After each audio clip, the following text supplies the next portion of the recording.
So with so many JRPGs or RPGs dropping recently or releasing soon, and so many people talking about the big name ones such as Dragon Quest 1+2, Tales of Xillia, or Octopath Traveler 0, there's been a lot of really impressive or very creative games that have gone under the radar. And when it comes to indies, they do tend to fly under the radar, so it is par for the course. But these under the radar JRPGs and RPGs are honestly cooking up some magic behind the scenes, and they do deserve some recognition and love for that. Today we're going to be going over 6 games you absolutely shouldn't sleep on. Hidden gems, Kickstarter heroes, and pixelated wonders that'll surprise you in 2025 and 2026. And yes, technically we'll be covering RPGs and JRPGs on this list, as one of the games that I have listed is actually from an indie team in Madrid, Spain. So of course not Japan, but you'll see that that game, and honestly pretty much every game that I've included on this list, certainly draws a lot of inspiration from classic Japanese role-playing games. Plus, one of the games on this list certainly has on-the-nose vibes to a certain Nintendo-published IP that begins with a P, so hopefully there's no lawsuits incoming. First up, let's start off with Kingdoms of the Dump. And yes, it is exactly what it sounds like. This is a full-blown SNES-style RPG set in a world of trash,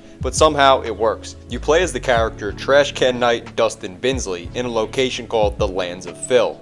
The game is also being developed by 2 janitors, and honestly, the location, and the main character are enough for me to want to jump into this pixelated adventure. It's turn-based, retro-inspired, and just jam-packed with charm. Classic SNES era vibes come from this game with modern polish where it counts. The game launches on November 18th of this year, so just a week from now, from when you're probably seeing this video, and it will be launching on PC, and I'm super excited for it. This one has that cult indie energy, and it just has a lot of passionate devs that have been making this game for years, and it is a world that oozes with personality when you see it. When was the last time a trash can hero got the full RPG treatment? I'd say never, but hey, I'm certainly here for it, and definitely will be picking this game up when it releases next week.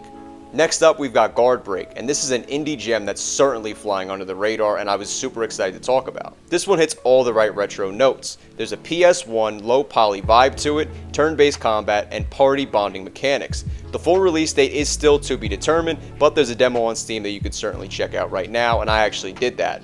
I actually spotted this on social media yesterday, and while Twitter could be a hellhole, and I think it is hell, I will say that sometimes every now and then you can get something super cool that pops up on your timeline, such as something like this for me, which I'm super excited about since this is yet another unique creative RPG that popped up on my timeline that I'm very excited to check out. And I did get the chance to play that demo, and I have to say this is already one of my most anticipated upcoming releases. What's great about Guard Break is how it feels like a genuine love letter to early 3D JRPGs. You can see the Final Fantasy inspiration all over this game, and the HP bars look very similar to Final Fantasy X's. And yes, we do have to call early 2000s or older games retro now, which makes me feel like an unk, but the visible encounters, polygon characters, and charm you don't get from an ultra-polished AAA game really is what sells this game to me. It's indie, it's clever, and honestly, I hope it doesn't get lost in the shuffle because I've loved my time with the demo, and more gamers should certainly keep their eyes out on this one. Next up, we have Serial World, and this is where things start to get interesting. Imagine a JRPG mashed with deck building. If you're a Pokemon fan, yes, that is the IP that I was speaking on before that begins with a P, then honestly I'm going to say you're going to want to check this game out, as the creature raising mechanics are very inspired by Pokemon, and honestly I'm just hoping that the team behind this doesn't end up in the courtroom as we see so often with games that try to, have a very similar vibe to Pokemon such as Power World. Regardless though, this game is turn-based, has branching storylines, and the creatures you raise actually matter in battles and strategy, which is great. And honestly, this seems like something that a lot of Pokemon fans have really been calling for, and I think that's why a lot of Pokemon fans really enjoyed the new Digimon story game.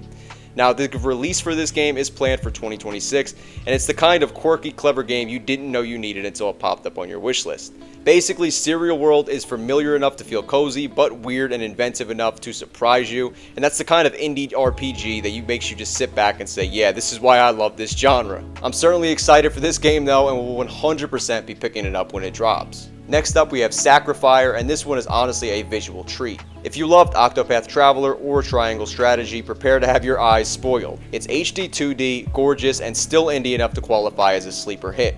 SacriFire started as a Kickstarter project and is slated for PC to release in Q1 of 2026. What I love about this game is how it proves that you don't need a massive studio to make a JRPG that looks and seems like it's going to feel very polished. Tactical combat, story-driven quests, and those little moments of pixel-perfect nostalgia honestly seem like that's what this game is going to have in store, and honestly, all I could say is yes, please. I can already imagine a marathon of hours lost just wandering these beautifully crafted environments, and this is one that's a must-watch for JRPG fans who especially appreciate the artistry of indie devs. As you can probably already tell with every game on this list, I'm going to be picking them up, so you could put SacriFire as another one that I'm picking up day one, and I'm super excited to see how this one turns out. Next, let's talk about Zerra's Adventure, a classic indie pixel art JRPG with some modern flair to it. Picture puzzles, exploration, turn-based combat, and a story that slowly seems to reveal itself as you explore the world from everything we've seen about it. The release for this game is planned for Q2 of 2026, and I'm super excited. Zerra's Adventure hasn't really seen much press coverage yet, and honestly, I guess that makes sense with how, I spoke on before, indie games really do fly under the radar, but honestly, I think that makes this game even more exciting, as I don't really want to be spoiled by anything in this one. It's exactly the kind of sleeper that indie JRPG or RPG fans love discovering before everyone catches onto it. The vibe here seems to be that it has that old school charm of RPGs mixed enough with modern polish to make it feel fresh. And if you love exploring, puzzling, or battling in a cozy indie pixel style world, then honestly this one seems like it deserves your attention. This is one that I'm super excited to play, and I'm hoping that there's no delays or anything and we do end up getting this in Q2 of next year. Finally on this list we have Runa. Now this is yet another Kickstarter RPG or game, however this is actually the one that I brought up in the intro that is developed by a team in Madrid, Spain. They actually set a goal of $52,024, but thanks to 6,528 backers, they actually raised over $421,000. That's insane, and it's even being developed by a team in Madrid, Spain, as I mentioned, so not Japan, but you can clearly see the gameplay and style are totally JRPG inspired. From everything we've seen, Runa is story driven with gorgeous visuals, side quests, and exploration, and that sense of adventure that makes small indie games feel so magical. This is exactly the kind of project that reminds you why Kickstarter exists, and it just honestly shows you that it's always fans helping others make their dreams come true and come to life, and it really shows you can see the passion behind this game from everything that we've seen.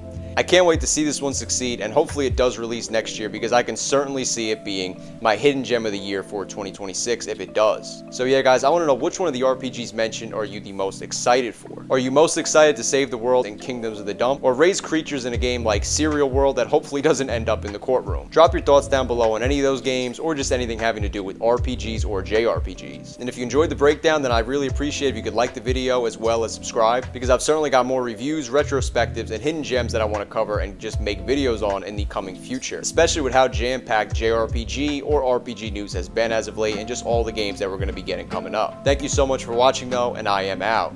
Peace.